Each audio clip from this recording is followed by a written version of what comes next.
My name is Amelia, and I'm 28 years old. I live in a quiet town in Massachusetts where everyone knows everyone else's business. I work as a librarian, surrounded by stories, but little did I know, the most incredible story of all was hidden within my own family. My life was ordinary, predictable even, filled with the comforting routine of cataloging books, recommending reads to locals, and spending quiet evenings at home with my cat, Mr. Whiskers. I always considered my family history pretty unremarkable. My parents were loving and supportive, if a bit reserved. My father, a retired engineer, was a man of logic and reason. My mother, a homemaker, was the heart of our family, always putting everyone else's needs before her own. Or so I thought. My mother passed away unexpectedly last year. It was sudden, a heart attack that took her in her sleep. The grief hit me hard, a tidal wave of sorrow that threatened to pull me under. Dad and I leaned on each other, trying to navigate the unfamiliar landscape of a life without her. Sorting through her belongings was the hardest part. Every dress, every photograph, every trinket held a memory, a painful reminder of her absence. It was during this process, tucked away in a dusty box in the attic, that I stumbled upon a small, leather-bound diary. It looked old, the pages yellowed and brittle. The lock was broken, but I didn't hesitate. I opened it, my heart pounding with a strange mix of trepidation and curiosity. The handwriting was undoubtedly my mother's, but the words painted a portrait of a woman I never knew. A woman named Vivian. The diary entries started when she was just a teenager, growing up in a small town much like the one I live in now. She wrote of her dreams, her hopes, her fears. It was the typical fare of a young girl on the cusp of adulthood. But then a name started appearing more and more frequently in her entries. Richard. He was the golden boy of their high school, captain of the football team, handsome, charming, and seemingly everything Vivian ever wanted. Their relationship blossomed quickly, a whirlwind romance that swept her off her feet. She wrote of stolen kisses under the bleachers, late-night drives with the windows down, and whispered promises of a future together. Reading these entries, I felt a pang of envy for the young, carefree Vivian. But as I turned the pages, the tone of the diary began to shift. The entries became less frequent, the words laced with anxiety and fear. Richard, it seemed, wasn't the Prince Charming she had initially believed him to be. He started to become controlling, dictating who she could see, what she could wear, and where she could go. Her friends warned her, but Vivian was blinded by love, convinced she could change him. Then came the bombshell. Vivian discovered she was pregnant. She was terrified, unsure of what to do. Richard's reaction was even worse. He denied the child was his, accused her of sleeping around, and demanded she get rid of it. Vivian was devastated. She was alone, pregnant, and facing the wrath of the man she loved. Her parents, strict and religious, disowned her when they found out. With nowhere to turn, she made the agonizing decision to leave town, to start a new life far away from Richard and the suffocating judgment of her community. The diary ended abruptly after that entry. There were no further details, no explanation of what happened next. I sat there, stunned, the diary trembling in my hands. My mother, the kind, gentle woman I knew, had been through something unimaginable. And Richard, this man who had caused her so much pain, was still out there, living his life, probably without a second thought about the damage he had inflicted. I had to know more. Was my father aware of this part of her past? Did he know about Richard? The questions swirled in my mind, demanding answers. I decided to confront him, to share what I had found and demand the truth. Little did I know, this was just the beginning of a journey that would lead me down a rabbit hole of secrets, lies, and a burning desire for revenge.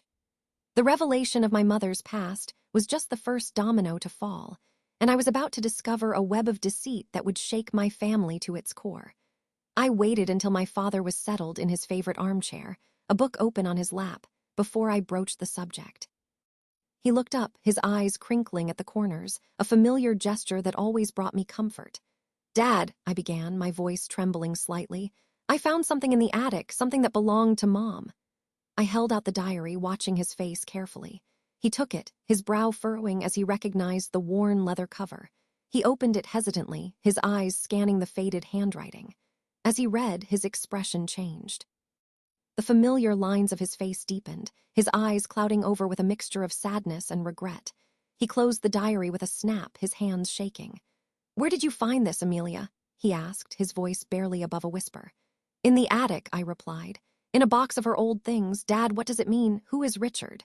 He sighed, running a hand through his thinning hair. It's a long story, Amelia, he said. A story your mother never wanted you to know. He proceeded to tell me about Vivian's life before she met him. He knew about Richard, about the pregnancy, about the rejection from her family. He knew everything.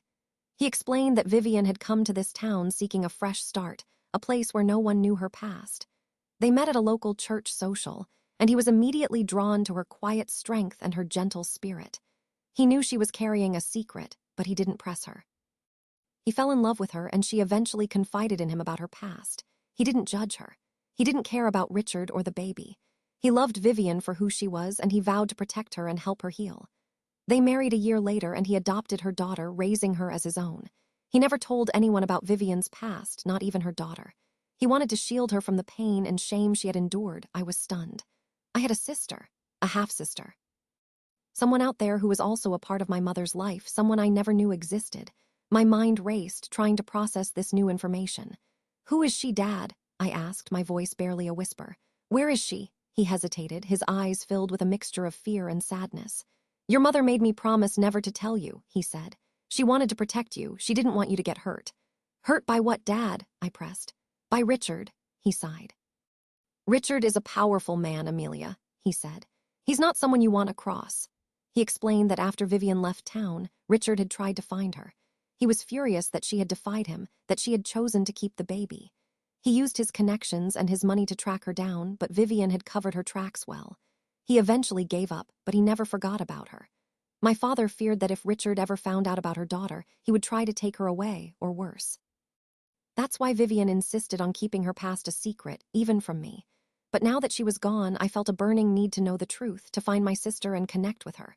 I couldn't let Richard's shadow continue to haunt our lives. I need to find her, Dad, I said, my voice firm. I need to know who she is. He looked at me, his eyes filled with worry.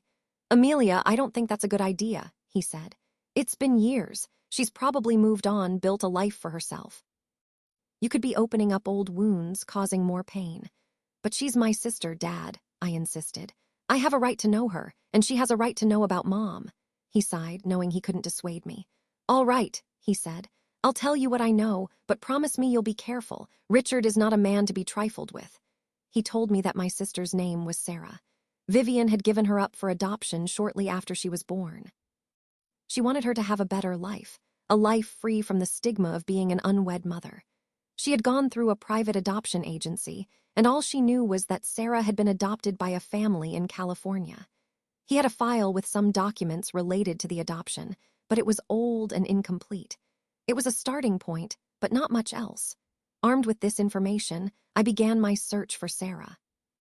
I spent hours online, scouring adoption registries and social media sites, hoping to find a trace of her. It was like searching for a needle in a haystack. There were thousands of Sarahs in California, and I had no way of knowing which one was my sister. I hired a private investigator, hoping they could help me track her down. They were able to find a few promising leads, but each one turned out to be a dead end. I was starting to lose hope. Maybe my father was right. Maybe it was best to leave the past buried. But then I stumbled upon something that changed everything. While searching through my mother's old photos, I found a picture of her holding a baby. It was Sarah, no doubt about it.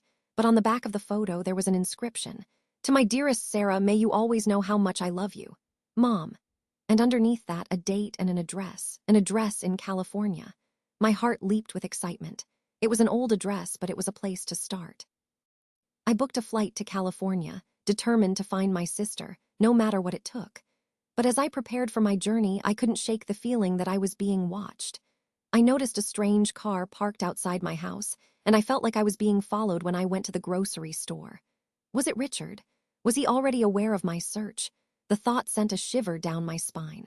I knew I was playing a dangerous game, but I couldn't turn back now. I had come too far, and I was determined to uncover the truth, even if it meant facing the wrath of a powerful and ruthless man. My quest to find Sarah had taken a sinister turn, and I was about to find myself caught in a web of secrets and danger that I never could have imagined. The flight to California felt like an eternity. Every bump and jolt of the plane amplified my anxiety.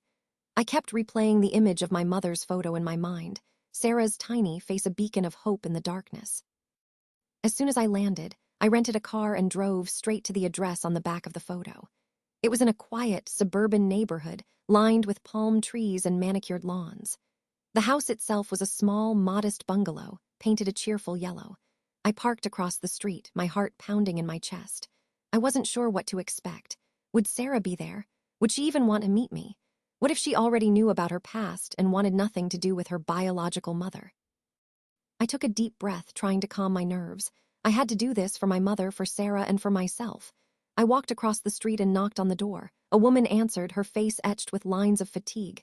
She looked to be in her late 50s with kind eyes and a warm smile. "Can I help you?" she asked. "Yes," I said, my voice trembling slightly. "I'm looking for Sarah." I hesitated, unsure of her last name. "Sarah Miller," the woman finished for me. "That's my daughter. But she doesn't live here anymore. She moved to Los Angeles a few years ago." My heart sank. Another dead end. "Do you have her contact information?" I asked, my voice filled with desperation. The woman hesitated. "I'm sorry, I don't give out my daughter's personal information to strangers," she said. "But if you tell me why you're looking for her, I can pass along a message." I took a deep breath and told her everything. I told her about my mother, about the diary, about Richard, and about my search for Sarah.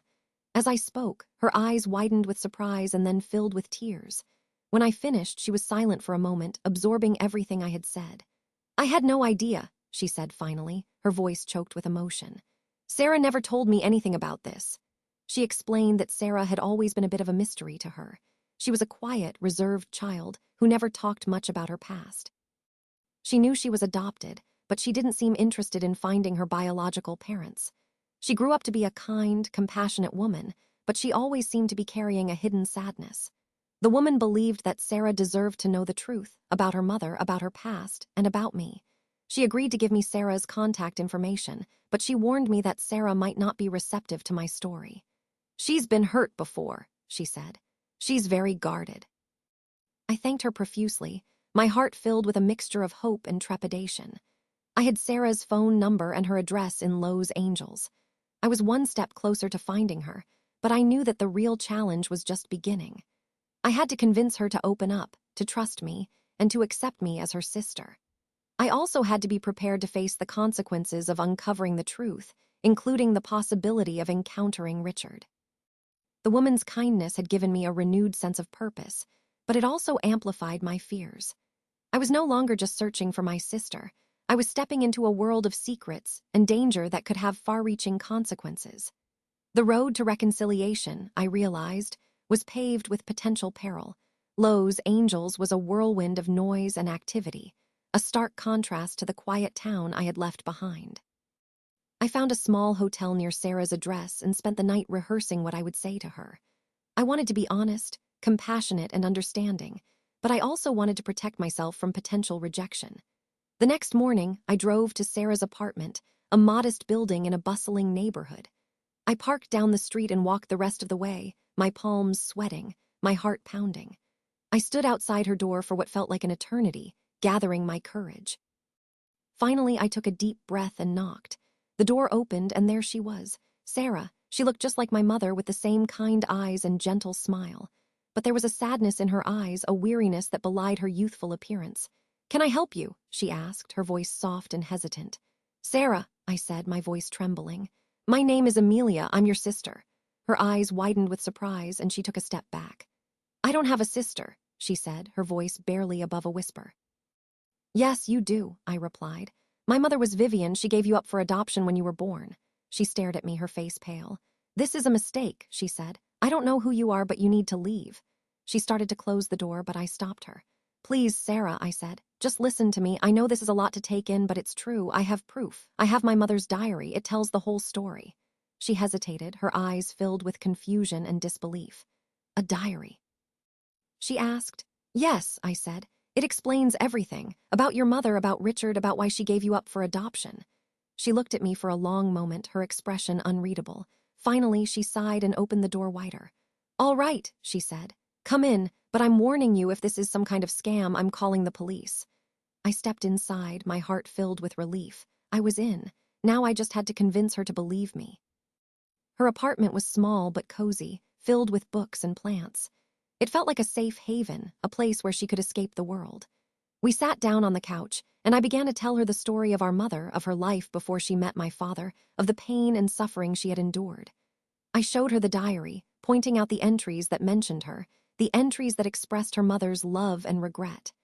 As she read, her eyes filled with tears. She didn't say a word, but I could see that she was starting to believe me. When I finished, she was silent for a long moment, absorbing everything I had said. "This is a lot to take in," she said finally, her voice choked with emotion. "I don't know what to say." "You don't have to say anything," I replied. "Just let it sink in. I'm not here to disrupt your life. I just wanted you to know the truth, about our mother, about your past, and about me."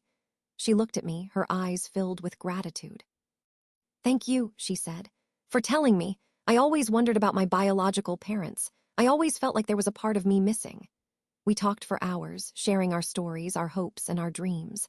I learned that she was a social worker, dedicated to helping underprivileged children. She was kind, compassionate, and intelligent, just like our mother. As we talked, I felt a bond forming between us, a connection that transcended the years of separation. It was like we had known each other our whole lives. But as the day wore on, I couldn't shake the feeling that we were being watched. I noticed a strange car parked outside her apartment building, the same car I had seen outside my house back in Massachusetts. Was it Richard? Was he already aware that I had found Sarah? The thought sent a shiver down my spine. I knew I had to protect her, even if it meant putting myself in danger. "Sarah," I said, my voice serious, "I think we need to be careful. I think someone is watching us." She looked at me, her eyes filled with concern. "What do you mean?" she asked. I told her about the car, about the feeling I had of being followed. I explained that Richard was a powerful and ruthless man and that he might try to hurt us if he found out about our connection. She was scared, but she also seemed determined. "We can't let him scare us," she said. "We have a right to know each other. We have a right to be a family." I agreed. We decided to go to the police to report the suspicious activity and to seek protection. But as we left her apartment, we were confronted by two men. They were big and intimidating, and they looked like they meant business. "Sarah Miller," one of them asked. "We need you to come with us." Sarah looked at me, her eyes filled with terror. I knew who they were. They were Richard's men, and they were here to take her away. Our reunion had taken a dangerous turn, and I was about to face the ultimate test of my courage and my determination. The idyllic image of sisterhood I had been clinging to shattered, replaced by the grim reality of Richard's reach and the very real threat he posed. "Get away from her," I said, my voice trembling but firm. "She doesn't want to go with you." The men chuckled. "We're not asking," one of them said. "We're telling." They grabbed Sarah by the arms, and she screamed. I lunged at them, kicking and punching, but they were too strong. They easily overpowered me and threw me to the ground. "Let her go," I yelled, but they ignored me. They dragged Sarah towards a black SUV parked down the street. I struggled to my feet and ran after them, but it was too late. They shoved her into the car and sped away. I stood there, stunned and helpless, watching as my sister was taken away. My quest to find Sarah had led to this, to her being kidnapped by Richard's henchmen. I felt a surge of anger and determination. I couldn't let him get away with this. I had to save her, no matter what it took. I ran back to my car and sped after the SUV, determined to track them down and rescue my sister. But as I drove, I realized that I was playing into Richard's hands. He wanted me to chase them, to lead him to Sarah. He was using me as bait. I had to be smarter than that. I pulled over to the side of the road and took a deep breath, trying to calm my racing thoughts. I needed a plan, I needed help, and I knew exactly who to call. I called my father, my voice shaking with fear and anger. I told him everything that had happened, about finding Sarah, about being followed, and about her abduction. He was silent for a moment, absorbing the information. Then his voice hardened. "I'm coming to California," he said. "I'm going to help you get her back." I knew that my father was a man of his word. He wouldn't let Richard get away with this. He booked the first flight to Los Angeles and arrived the next morning. We met at my hotel, and he immediately took charge. He was calm, focused, and determined. He was the engineer again, analyzing the problem and devising a solution. "We need to find out where they're holding her," he said, "and we need to do it fast." We went back to Sarah's apartment and searched for clues. We found a business card for a private security company tucked away in her desk drawer. It was a long shot, but it was worth a try. We called the company and pretended to be interested in hiring them. We asked about their services and their clients. The person on the other end was evasive, but we managed to glean some information. They mentioned that they had a large contract with a wealthy businessman named Richard. It was the confirmation we needed. Richard was using this security company to protect his interests, and they were likely involved in Sarah's abduction. My father used his connections from his engineering days to dig deeper into the security company. He discovered that they had a hidden compound outside of Los Angeles, a secluded location where they trained their employees and conducted their operations. It was the perfect place to hold Sarah. We knew we had to act quickly. We couldn't rely on the police. Richard had too much influence, too much power. We had to rescue Sarah ourselves. We spent the next few hours planning our strategy. My father, with his meticulous mind, laid out every detail, every contingency. We gathered supplies, rented a car, and prepared for the most dangerous mission of our lives. As we drove towards the compound, I couldn't help but feel a sense of dread.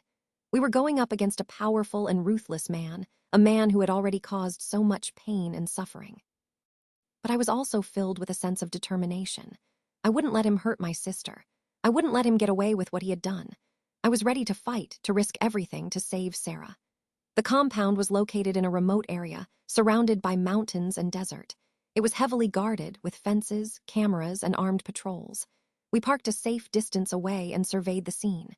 My father pointed out the weaknesses in their security, the blind spots in their surveillance. He had a plan, a daring and audacious plan that would require all of our courage and skill. We waited until nightfall, and then we made our move. My father, with his engineering expertise, disabled the security cameras and cut through the fence. We snuck onto the property, staying low to the ground, avoiding the patrols. We made our way towards the main building, the most likely place to find Sarah. As we approached the building, we heard voices inside. We peeked through a window and saw Richard sitting at a table talking to Sarah. She looked scared but defiant. "You can't keep me here," she said to him, her voice trembling but firm. "I have a right to live my own life." Richard laughed. "You have no rights," he said. "You're my property. Your mother made a mistake when she ran away from me. Now you're going to pay for it." I felt a surge of anger. I wanted to burst into the room and confront him, but my father held me back. "We need to be smart," he whispered. "We need to get her out of here safely." He pulled out a small device from his pocket, a device he had designed himself. It was a sonic disruptor, capable of creating a high-frequency sound that would disorient and incapacitate anyone within range. He activated the device and pointed it towards the window. The sound was unbearable, even for us. Inside the room, Richard and the guards clutched their heads in pain. Sarah looked confused but unharmed. We burst into the room, catching Richard and the guards off guard. My father tackled Richard to the ground while I ran to Sarah. "Are you okay?" I asked her. "Yes," she said, "but we need to get out of here." We grabbed Richard's gun and ran out of the building, leaving him and the guards incapacitated. We made our way back to the car, dodging patrols and avoiding detection. We drove away from the compound, leaving Richard and his henchmen behind. We were safe for now. We drove to a safe house that my father had arranged, a secluded cabin in the mountains. We spent the next few days recuperating and planning our next move. We knew that Richard wouldn't give up easily. He would come after us, and we had to be ready. We contacted the authorities, but we didn't trust them completely. We knew that Richard had influence, and we didn't want to risk him using his connections to get to us. We decided to take matters into our own hands. We gathered evidence of Richard's crimes, his abuse of power, his involvement in Sarah's abduction.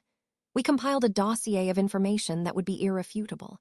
We then leaked the information to the media, exposing Richard's dark secrets to the world. The story went viral, and the public outcry was immediate. Richard was exposed for the monster he was, and his empire began to crumble. The authorities were forced to act, and he was arrested and charged with multiple crimes. He was eventually convicted and sentenced to a long prison term. Justice had finally been served. With Richard behind bars, Sarah and I were finally able to start our lives together. We moved back to Massachusetts, where we bought a house near my father. We became a family, a real family, bound by love, loyalty, and a shared history. Sarah continued her work as a social worker, helping children in need. I returned to my job as a librarian, surrounded by stories, but now I had my own story to tell. We often visited our mother's grave, sharing our thoughts and feelings with her. We knew that she would be proud of us, proud of the way we had overcome adversity and found happiness. One day, while sorting through our mother's belongings, we found a letter addressed to Sarah. It was written shortly after she gave her up for adoption. In the letter, our mother expressed her love and regret. She explained why she had made the difficult decision to give her up, and she wished her all the happiness in the world. The letter ended with a promise.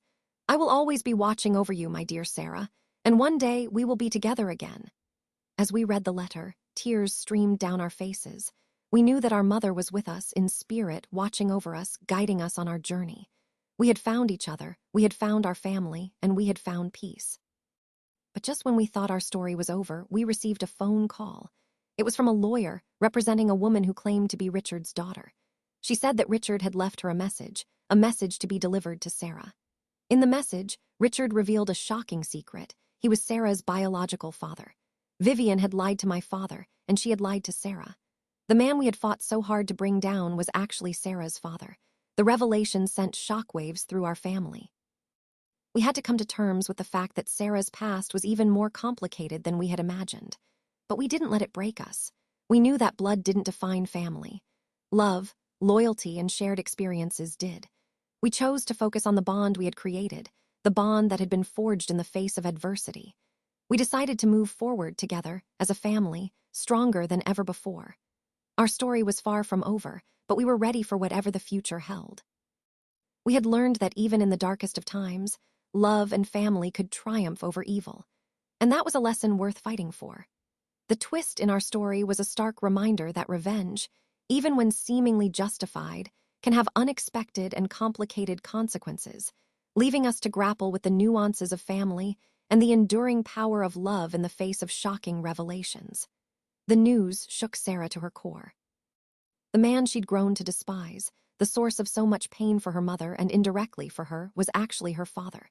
The realization was a cruel twist of fate, a bitter irony that threatened to unravel everything we had built. The initial shock gave way to a wave of confusion and then a deep-seated anger. "How could she not tell me?" Sarah asked, her voice filled with a mixture of pain and betrayal. "How could she keep something like that from me?" I didn't have an answer. I could only imagine the reasons why our mother, Vivian, had kept this secret buried for so long. Perhaps it was shame, perhaps it was fear, or perhaps it was a misguided attempt to protect Sarah from the truth. Whatever the reason, the revelation had thrown a wrench into our newfound peace. My father, ever the pillar of strength, tried to reassure Sarah. "It doesn't change anything," he said, his voice firm. "You are my daughter and I love you. Richard's blood means nothing compared to the bond we share." But I could see the pain in his eyes, the unspoken question of whether Vivian had ever truly loved him, knowing that Richard was Sarah's father. The tension in the house was palpable. Sarah retreated into herself, grappling with the weight of her newfound parentage. I tried to be there for her, to offer support and understanding, but I knew that this was a battle she had to fight on her own.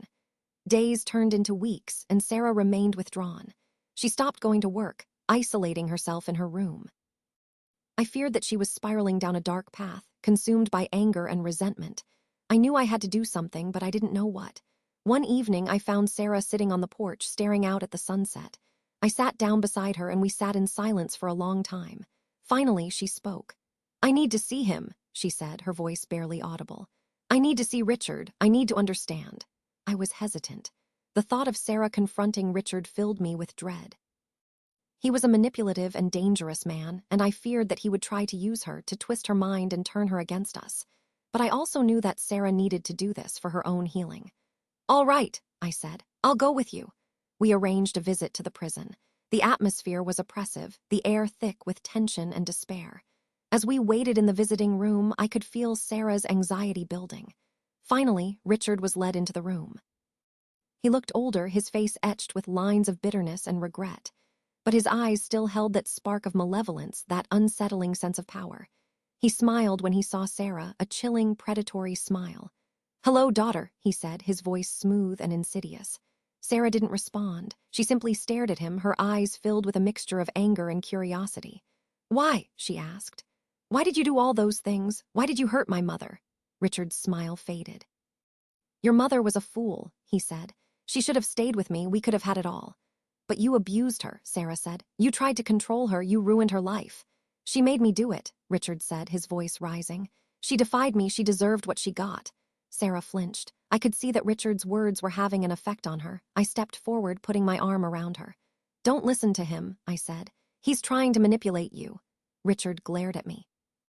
You stay out of this, he said. This is between me and my daughter. She's not your daughter, I said. You forfeited that right a long time ago. Richard laughed. Oh, but she is, he said. And she knows it. Don't you, Sarah? Don't you feel the connection between us, the blood that binds us together? Sarah looked at Richard, her expression conflicted. I could see that he was getting to her, preying on her insecurities and her need for answers. I knew I had to intervene. Sarah, I said, we need to go. He's not going to tell you anything you want to hear. He's just going to try to hurt you. Sarah hesitated for a moment, then nodded. She stood up and walked towards the door, leaving Richard alone in the visiting room. As we left the prison, I could feel Sarah's pain and confusion. I knew that the visit had done more harm than good, but I also knew that it was a necessary step in her healing process. She needed to confront her past, to understand the truth, no matter how painful it might be. The journey back to Massachusetts was quiet, filled with unspoken emotions. Sarah remained withdrawn, lost in her thoughts. I tried to reach out to her, but she seemed distant, unreachable. I feared that Richard's words had taken root in her mind, poisoning her soul. When we arrived back at the house, Sarah went straight to her room, locking the door behind her. I was worried sick. I feared that she was going to do something drastic, something that she would regret. I sat in the living room, waiting, praying for her to come out. Hours passed and still she didn't emerge. Finally, I couldn't take it anymore. I went to her door and knocked. Sarah, I said, my voice trembling, please open the door. I'm worried about you. There was no response. I knocked again, louder this time. Sarah, please, I need to know you're okay. Still no answer. I was frantic. I feared the worst. I ran to my father and told him what was happening. He didn't hesitate. He grabbed a crowbar and rushed to Sarah's room. We pried open the door and there she was. She was sitting on the bed, surrounded by photos and letters. She looked up at us, her eyes red and swollen. I'm okay, she said, her voice barely a whisper. I just needed some time alone. I rushed to her side and hugged her tightly. I was so worried, I said. I thought you were going to do something crazy. She smiled weakly. I would never do that, she said. I have too much to live for. She explained that she had spent the last few hours sorting through her emotions, trying to make sense of everything that had happened. She had realized that Richard's words were just that, words. They had no power over her unless she allowed them to. She had decided to focus on the positive aspects of her life, on the love and support she had received from me and my father. She had also decided to forgive her mother, Vivian, for keeping the secret about Richard. She understood that Vivian had acted out of love, trying to protect her from the truth. I'm ready to move on, she said. I'm ready to live my life free from the shadow of Richard. I was relieved and overjoyed. Sarah had overcome her demons, and she was stronger than ever. We spent the rest of the evening talking, sharing our hopes and dreams for the future. We decided to take a trip, just the three of us, to a place where we could relax and reconnect. We chose a small island in the Caribbean, a place far away from the pain and drama of our past. As we sat on the beach, watching the sunset, I realized how far we had come. We had faced adversity, we had uncovered secrets, and we had confronted our demons. And through it all, we had emerged stronger, more resilient, and more united than ever before. Our journey had been long and arduous, but it had ultimately led us to a place of peace and happiness. We had found our family, we had found our purpose, and we had found our love for one another. As the sun dipped below the horizon, casting a golden glow on the water, I knew that we could face whatever the future held together. Our story was far from over, but we were ready for whatever challenges might lie ahead. We had learned that even in the darkest of times, love and family could triumph over evil. And that was a lesson worth cherishing, a lesson worth living by, every single day of our lives. Our quest for revenge had transformed into a journey of self-discovery, forgiveness, and ultimately, the unwavering power of family, proving that sometimes, the greatest victory is not retribution, but rather, the enduring strength of love and acceptance. Life settled into a comfortable rhythm after Richard's downfall. Sarah and I grew closer, sharing a bond that only sisters who had faced unimaginable trials could understand. My father, a silent but steadfast presence, beamed with pride as he watched us navigate our new reality. We explored our shared history, piecing together fragments of our mother's life, filling in the gaps that the diary and her secrets had left behind. We visited her childhood home, a small, unassuming house in a neighboring town, and walked the streets where she had once dreamed of a future that was so cruelly snatched away. Sarah, with her empathetic nature, often spoke of forgiving Richard, of finding a way to reconcile with the fact that he was her biological father. I, however, found it difficult to let go of the anger and resentment. He had caused so much pain, so much suffering, and I couldn't fathom how Sarah could even consider forgiving him. "He's still your father, Amelia," she would say, her voice gentle but firm. "He's a flawed human being just like the rest of us. He made mistakes, terrible mistakes, but he's still family." I struggled to accept her perspective. Family, to me, was defined by love, loyalty, and mutual respect. Richard had demonstrated none of those qualities. He was a monster, a predator, and I couldn't bring myself to see him as anything else. But I respected Sarah's opinion, and I knew that she needed to find her own way to come to terms with her past. One evening, as we were sitting on the porch, watching the fireflies dance in the twilight, Sarah received a phone call. It was from a woman named Emily, who identified herself as a journalist working for a national news magazine. She said that she was writing a story about Richard, about his crimes, and about the impact he had had on our lives. She wanted to interview Sarah to get her perspective on the situation. Sarah was hesitant at first. She had already shared so much of her story with the world, and she was tired of being a victim, a headline. But Emily was persistent, and she eventually convinced Sarah to agree to the interview. I was apprehensive. I didn't trust the media, and I feared that Emily would sensationalize our story, turning it into a tabloid spectacle. But Sarah was adamant. She believed that it was important to speak out, to share her truth with the world, even if it meant reliving the pain of the past. The interview took place a few days later, in our living room. Emily was professional and respectful, asking thoughtful questions and listening attentively to Sarah's responses. Sarah spoke candidly about her experiences, about the challenges she had faced, and about the strength she had found within herself. She also spoke about Richard, about her complicated feelings towards him, and about her desire to find some measure of peace. As I listened to Sarah, I was struck by her courage and her resilience. She had come so far, overcoming so many obstacles, and she had emerged as a beacon of hope for others who had suffered similar trauma. The article was published a few weeks later, and it was a sensation. It told our story with sensitivity and nuance, highlighting Sarah's strength and her unwavering spirit. It also exposed Richard's crimes in graphic detail, reminding the world of the damage he had inflicted. The article generated a wave of sympathy and support for Sarah, and it also sparked a renewed interest in her case. Several organizations reached out to her, offering assistance and resources to help her continue her healing journey. But amidst the outpouring of support, there was also a dark undercurrent of hatred and vitriol. Richard still had loyal followers, people who believed in his innocence and who were determined to discredit Sarah. They flooded social media with hateful messages, accusing her of lying, of exaggerating, and of exploiting her past for personal gain. They even threatened her safety, sending her anonymous messages that warned her to stay silent or face the consequences. I was furious. I wanted to protect Sarah from these attacks, to shield her from the hate, but she refused to be silenced. She knew that these attacks were a sign that she was making a difference, that she was challenging the status quo and exposing the truth. She vowed to continue speaking out, to continue fighting for justice, no matter the cost. And then, a new threat emerged, one that was far more insidious than the online trolls and the anonymous threats. A man named David, who claimed to be Richard's son, contacted Sarah. He said that he had read the article about her, and that he was deeply moved by her story. He wanted to meet her, to get to know her, and to offer her his support. Sarah was wary. She knew that Richard had a history of manipulation and deceit, and she feared that David was simply a pawn in his father's game. But she also felt a sense of curiosity, a desire to connect with this long-lost relative. After much deliberation, she decided to meet with David, with me by her side, but the encounter left us both with a chilling premonition. David seemed genuine enough, expressing remorse for his father's actions and praising Sarah's strength. But there was something unsettling about his demeanor, a subtle undercurrent of calculation that made me uneasy. He was too eager, too agreeable, and his eyes held a strange intensity that made my skin crawl. "I just want to make amends for my father's sins," he said, his voice earnest.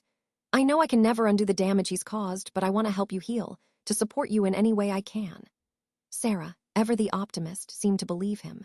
She saw him as a potential ally, someone who could help her navigate the complexities of her family history.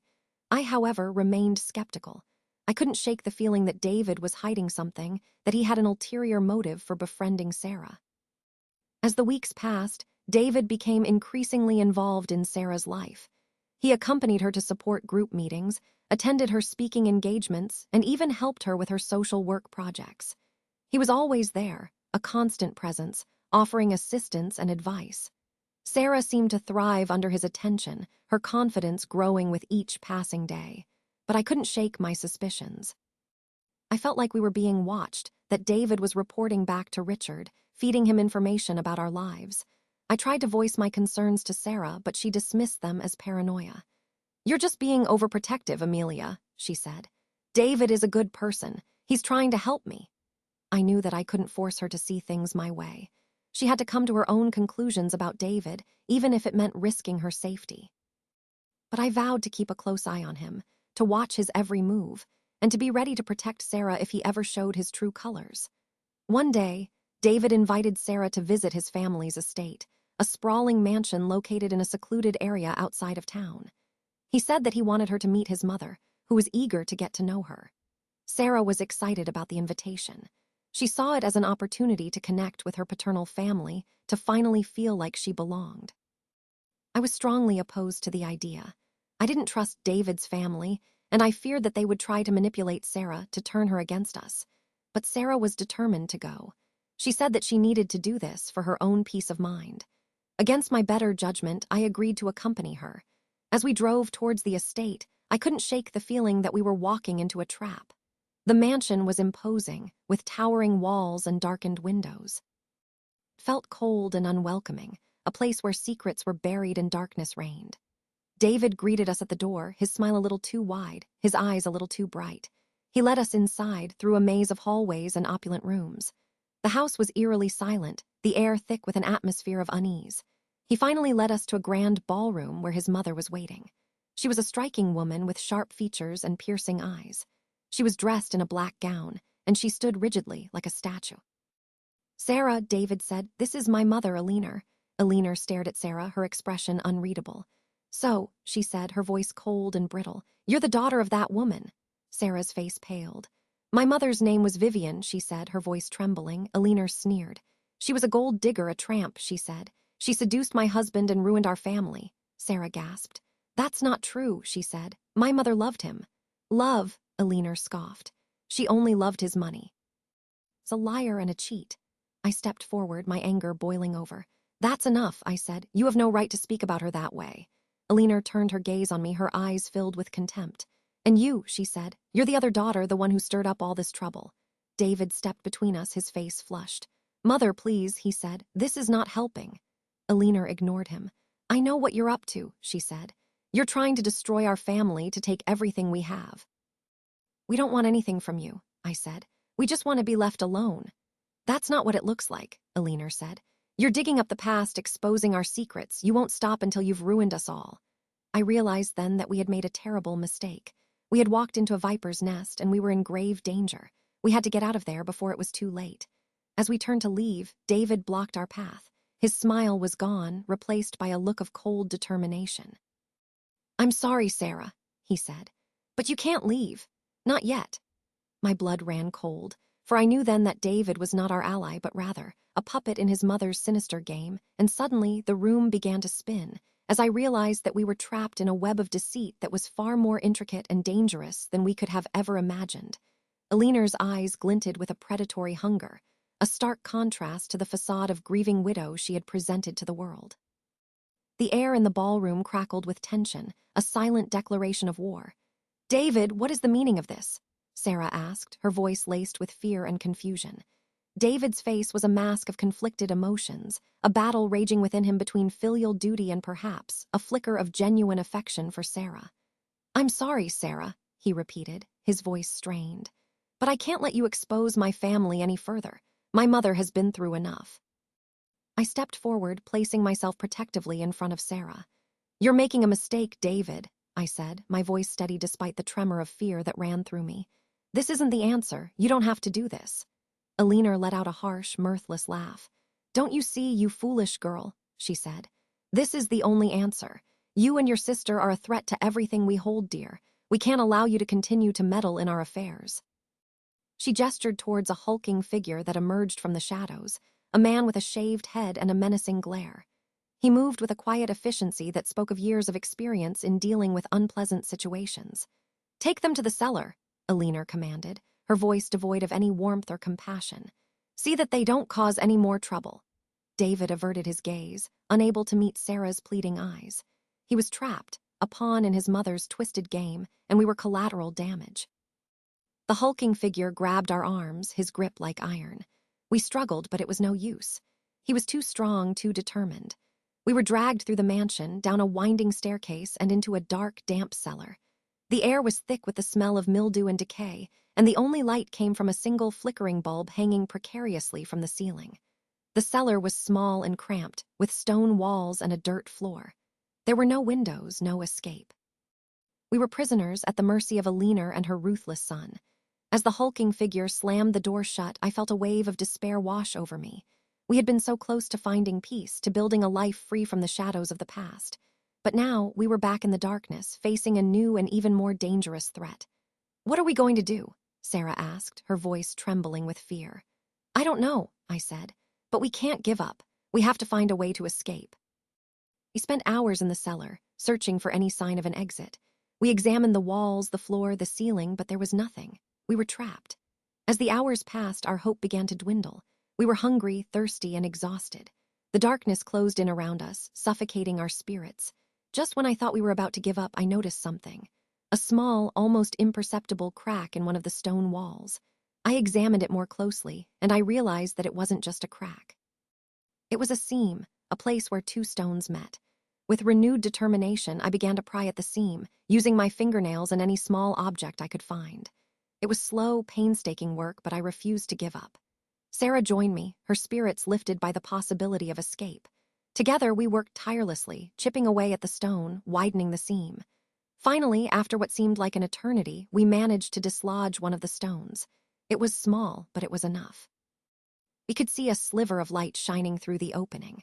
We continued to work, removing more stones until we had created a hole large enough to squeeze through. We crawled through the hole, one by one, and found ourselves in a narrow tunnel. The tunnel was dark and damp, but it was an escape. We followed the tunnel for what seemed like miles, until we finally emerged into the woods, a safe distance from the mansion. We were free. We ran through the woods, our hearts pounding with adrenaline and relief. We didn't stop until we reached a nearby town, where we found a police station. We told the police everything that had happened, about Alina, about David, and about our imprisonment in the cellar. The police were skeptical at first, but they eventually agreed to investigate. They raided the mansion and arrested Alina and David. They also found evidence of other crimes, including fraud, extortion, and even murder. Alina and David were brought to justice, and their reign of terror came to an end. We were safe, but the experience had changed us. We had seen the darkness that lurked beneath the surface of society, and we knew that we could never truly trust anyone again. But we had also found strength within ourselves, a resilience that we never knew we possessed. We had survived, and we were determined to rebuild our lives, free from the shadows of the past. As we sat in our hotel room, waiting for the police to finish their investigation, I received a phone call. It was from Emily, the journalist who had written the article about Sarah. She said that she had received a tip from an anonymous source, claiming that Alina had been involved in a conspiracy to silence Sarah, to prevent her from exposing Richard's crimes. She wanted to know if we knew anything about it. I hesitated. I didn't trust Emily, and I didn't want to reveal any more information about our lives. But I also knew that the truth needed to be told, no matter the cost. "I think we might," I said, "but it's a long story." And as I began to recount the events of the past few days, I realized that our ordeal was far from over. The conspiracy, it turned out, was far-reaching and deeply entrenched. Alina had been working with a network of powerful individuals, all of whom had a vested interest in protecting Richard's legacy. They had used their wealth and influence to silence anyone who threatened to expose his crimes, including journalists, lawyers, and even government officials. Emily, with her tenacious spirit and her unwavering commitment to the truth, had stumbled upon their network, and they had tried to silence her as well. But she had refused to be intimidated. She had gathered evidence, tracked down sources, and pieced together the puzzle, determined to expose the truth, no matter the risk. With our help, she was able to complete her investigation and publish a follow-up article, exposing the conspiracy and naming the individuals involved. The article sent shockwaves through the country. People were outraged by the corruption and the abuse of power. There were calls for investigations, resignations, and even criminal charges. The conspiracy began to unravel, and one by one, the individuals involved were brought to justice. But as the conspiracy crumbled, Alina and David became increasingly desperate. They knew that their time was running out, and they were determined to silence us, once and for all. They hired a team of mercenaries to track us down and eliminate us. We were forced to go into hiding, moving from place to place, trying to stay one step ahead of our pursuers. We were living in constant fear, knowing that danger could strike at any moment, but we refused to be intimidated. We knew that we had to fight back, to protect ourselves and to expose the truth, no matter the cost. We contacted the authorities, but we didn't trust them completely. We knew that the conspiracy had infiltrated the government, and we couldn't be sure who was on our side. We decided to rely on ourselves, to use our own skills and resources to fight back against our enemies. My father, with his engineering expertise, created a network of surveillance devices and security systems to protect our safe houses. I, with my knowledge of books and research, uncovered evidence of the mercenaries' past crimes, exposing their identities and their connections to Alina and David. Sarah, with her empathy and her communication skills, reached out to the victims of the conspiracy, gathering their stories and their testimonies. Together, we formed a formidable team, a force to be reckoned with. We turned the tables on our pursuers, tracking their movements, exposing their weaknesses, and disrupting their plans. We were no longer the hunted, we were the hunters. The mercenaries, realizing that they were outmatched, began to turn on each other. They fought amongst themselves, betraying their allegiances and exposing their secrets. Their organization crumbled, and they were eventually arrested and brought to justice. Alina and David, realizing that their plan had failed, made a desperate attempt to escape the country. But we were ready for them. We alerted the authorities and tracked their movements. They were apprehended at the airport, just as they were about to board a plane to a foreign country. They were brought back to the United States, where they were charged with conspiracy, obstruction of justice, and attempted murder. They were eventually convicted and sentenced to long prison terms. With Alina and David behind bars, the conspiracy was finally broken. The truth had been exposed, and justice had been served. We were safe, but the experience had left its mark on us. We had seen the depths of human depravity, and we knew that evil could lurk in the most unexpected places. But we had also witnessed the power of courage, resilience, and the unwavering pursuit of justice. We had learned that even in the darkest of times, hope could still prevail. As we sat in our new home, a secluded cabin in the mountains, I realized how much we had changed. We were no longer the naive and trusting individuals we had once been. We were survivors, warriors, and advocates for the truth. We had faced our demons, and we had emerged stronger than ever before. We knew that the world was a dangerous place, but we refused to be afraid. We would continue to fight for what was right, to stand up for the vulnerable, and to expose the darkness wherever we found it. And as I looked at my sister, Sarah, I knew that we would face whatever challenges lay ahead together. We were a family, bound by blood, by loyalty, and by a shared commitment to justice. And as long as we had each other, we could conquer anything. As the sun began to set, casting a golden glow over the mountains, I couldn't help but feel a sense of peace. We had finally found our place in the world, a place where we could be safe, where we could be ourselves, and where we could make a difference. And then the phone rang, shattering the silence and reminding us that our journey was far from over, and the voice on the other end spoke of a new threat, a shadow from the past that had resurfaced, promising to plunge us back into a world of danger and deceit. The voice, raspy and distorted, sent a shiver down my spine. "Amelia," it croaked. "It's been a while." I recognized the voice instantly. It was Richard. Even behind bars, he still managed to cast a long, dark shadow over our lives. "How did you get this number?" I demanded, my voice trembling with a mixture of fear and anger. "That's not important," he said. "What is important is that I have something you want." "What are you talking about?" I asked, my heart pounding in my chest. "I know about your mother," he said. "I know about the secret she kept from you all those years." I froze. What secret could he possibly be referring to? We had already uncovered so much about our mother's past, about her relationship with Richard, about her decision to give Sarah up for adoption. What else could there be? I don't know what you're talking about, I said, trying to sound confident. Oh, I think you do, he said. It's a secret that could change everything, a secret that could tear your family apart. I refused to give him the satisfaction of knowing that he had gotten to me. I'm not interested in your games, Richard, I said. Just leave us alone. I'm afraid I can't do that, he said. I have something to offer you, something that you can't refuse. Meet me and I'll tell you everything. I'm not meeting you, I said. You're in prison. I have ways of getting what I want, he said. Meet me or you'll regret it. He hung up, leaving me shaken and terrified. I didn't know what to do. Should I ignore him? Should I dismiss his threats as the ramblings of a desperate old man? Or should I take him seriously? I knew that Richard was a master manipulator. He had a way of getting inside people's heads, of preying on their fears and insecurities. I couldn't risk him doing that to Sarah or to my father. I decided to tell them about the phone call. Sarah was immediately worried. We can't trust him, Amelia, she said. He's just trying to mess with us. My father, however, took a different approach. We need to find out what he knows, he said.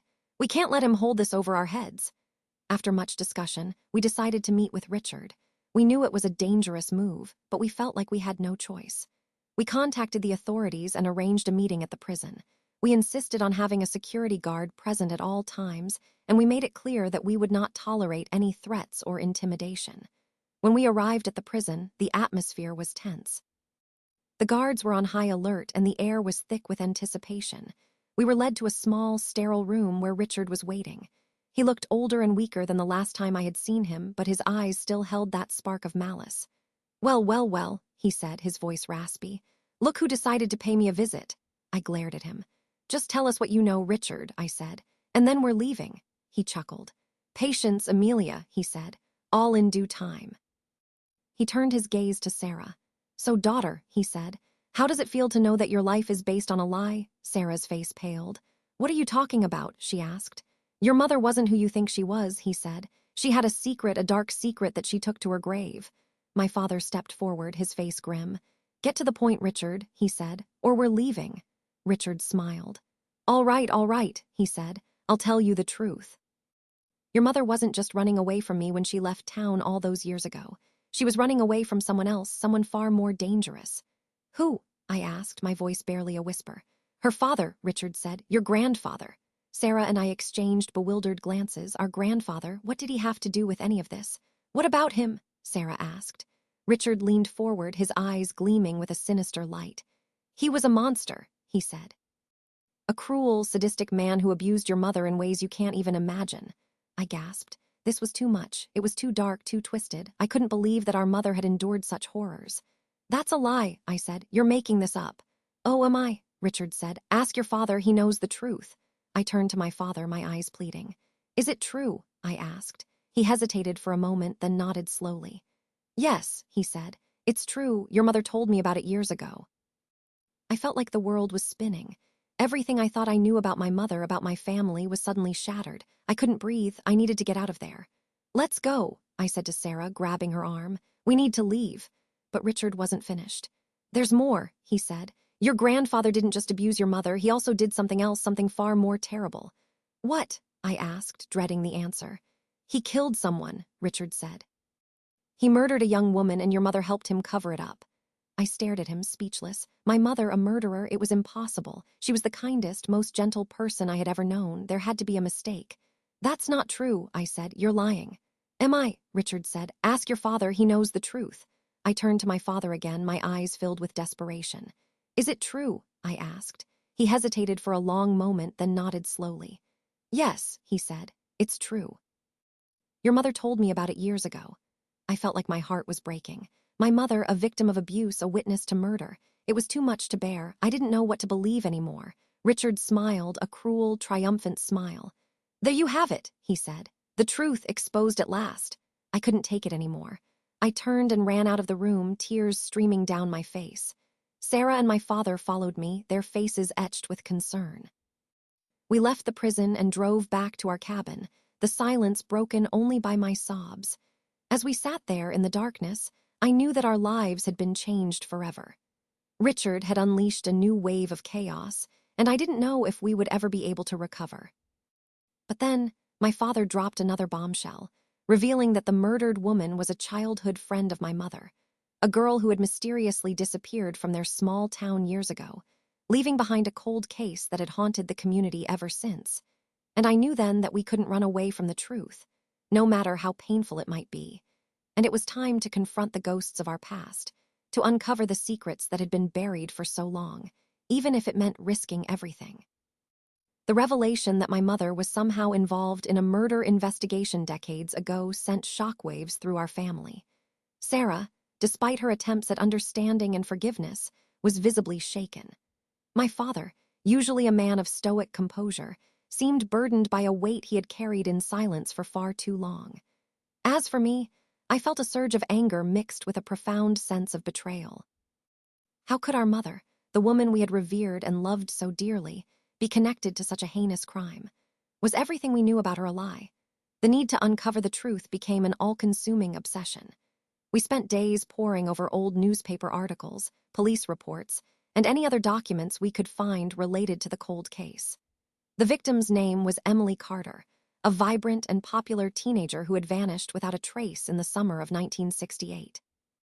Her disappearance had baffled investigators and left the small town reeling with grief and suspicion. The case had eventually gone cold, with no leads and no suspects.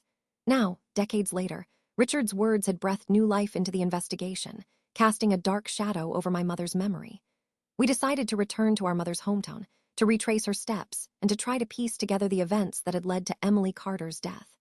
The town was small and quaint, seemingly untouched by time. The locals were friendly but reserved, and they seemed hesitant to talk about the past. We visited the local library, hoping to find more information about the case. The librarian, a kind old woman with a wealth of knowledge about the town's history, offered to help us. She showed us old yearbooks, town records, and even personal letters that had been donated to the library. As we sifted through the materials, we began to get a sense of what life had been like in the town during the 1960s. It was a time of innocence and simplicity, but also a time of secrets and hidden resentments. We learned that my mother and Emily Carter had been close friends, practically inseparable since childhood. They had shared dreams, secrets, and a bond that seemed unbreakable. But then, something had happened, something that had driven them apart. According to the town gossips, Emily had become involved with a dangerous crowd, a group of rebellious teenagers who were known for their reckless behavior and their defiance of authority. My mother, being more reserved and cautious, had tried to distance herself from Emily, fearing that she would be dragged into their world. We also learned that my grandfather, the man Richard had accused of murdering Emily, was a prominent figure in the town. He was a wealthy businessman with a reputation for being strict, controlling, and even abusive. He was feared and respected in equal measure, and no one dared to cross him. As we gathered more information, the pieces of the puzzle began to fall into place. We realized that Emily Carter's disappearance was not a random act of violence, but rather a carefully orchestrated crime, with my grandfather as the prime suspect. But what was my mother's role in all of this? Was she a victim, forced to cover up her father's crime? Or was she an accomplice willingly participating in the cover-up? We decided to visit my mother's childhood home, hoping to find some clues that would shed light on the truth. The house was old and dilapidated, in desperate need of repair. It had been abandoned for years, and it felt like it was haunted by the ghosts of the past. As we explored the house, we found old photos, letters, and other personal items that had been left behind.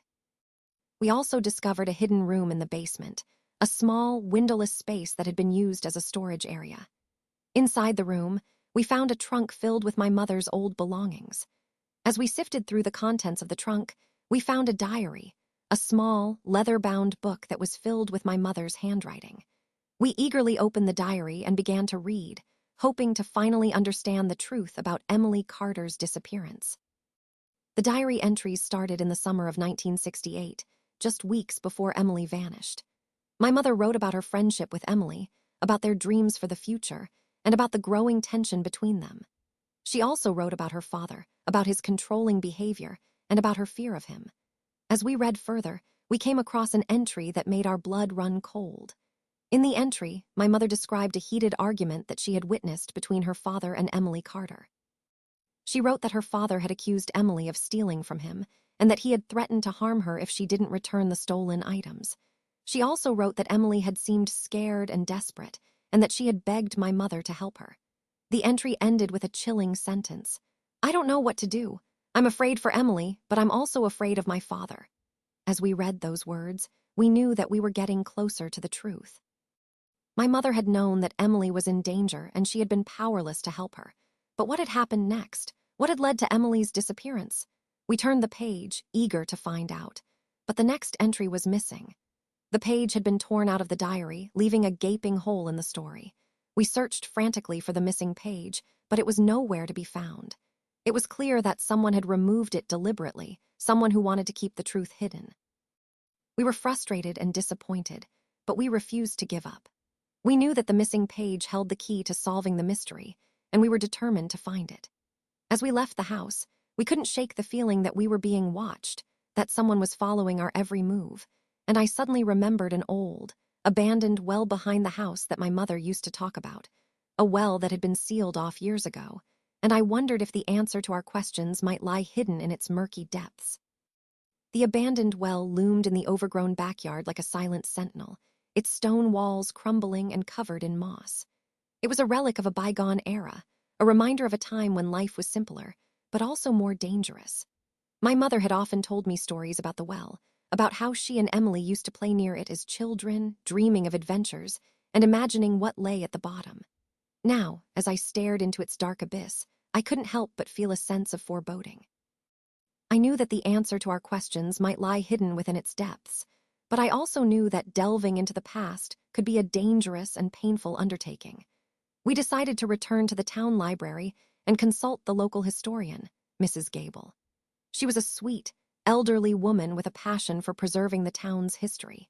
She had known my mother and Emily Carter, and she might be able to shed some light on the mystery surrounding the well. Mrs. Gable greeted us warmly and listened patiently as we explained our situation. She was saddened to hear about our mother's connection to Emily's disappearance, but she was also intrigued by our investigation. She told us that the well had been sealed off shortly after Emily's disappearance, due to safety concerns. The town had feared that children might fall into it, so they had decided to cover it with a large concrete slab. She also told us that there had been rumors about the well being used as a dumping ground for unwanted items, including evidence of crimes. As Mrs. Gable spoke, my heart began to race. I had a strong feeling that the missing diary page was hidden at the bottom of the well. We thanked Mrs. Gable for her help and returned to the abandoned house. We spent the next few hours trying to remove the concrete slab that covered the well. It was heavy and cumbersome, and we struggled to move it. Finally, with a combination of brute force and ingenuity, we managed to pry it open. The well was deep and dark, and the air that emanated from it was cold and damp. We shined a flashlight down into the abyss, but we couldn't see anything. We knew that we had to go down there to search for the missing diary page. My father, being the strongest and most experienced, volunteered to descend into the well. He rigged up a makeshift harness and rope system and slowly lowered himself into the darkness. Sarah and I stood anxiously at the top, holding the rope and praying for his safety. The minutes stretched into an eternity as we waited for him to return. Finally, after what seemed like an hour, we heard his voice. "I found something," he shouted. "Pull me up." We eagerly pulled on the rope, and slowly my father emerged from the well, covered in mud and grime. In his hand, he held a small, leather-bound page. It was the missing diary page. We carefully unfolded the page and began to read. The entry was dated July 14, 1968, just days before Emily Carter disappeared. My mother wrote that she had confronted her father about his argument with Emily and that he had admitted to threatening her. She also wrote that she had tried to convince Emily to go to the police, but that Emily had refused, fearing that her father would retaliate. The entry ended with a chilling confession. "I know that my father is capable of anything. I'm afraid that he's going to hurt Emily. I have to do something, but I don't know what." As we read those words, we realized that my mother had been torn between her loyalty to her friend and her fear of her father. She had been trapped in an impossible situation with no easy way out. But what had happened next? What had led to Emily's disappearance? We turned the